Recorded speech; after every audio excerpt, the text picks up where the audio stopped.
Viral video siswa antre naik perahu di Lampung Timur karena jembatan terbengkalai.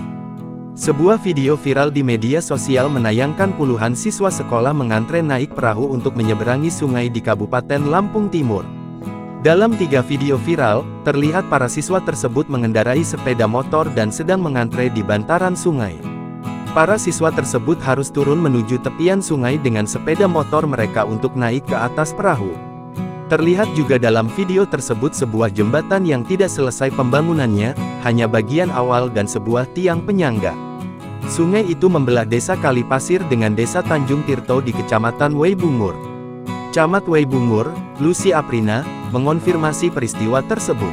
Menurutnya, momen itu terjadi saat jam pergi sekolah di desa Kalipasir.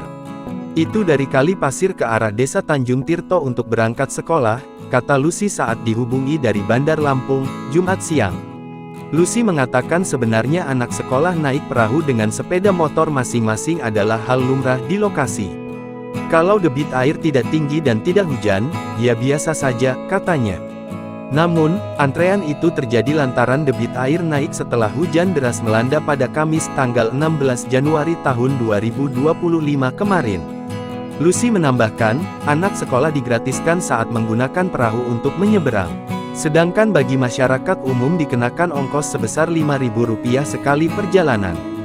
Terkait jembatan yang terbengkalai, Lucy mengungkapkan bahwa jembatan itu tidak berlanjut pembangunannya diperkirakan lebih dari 3 tahun.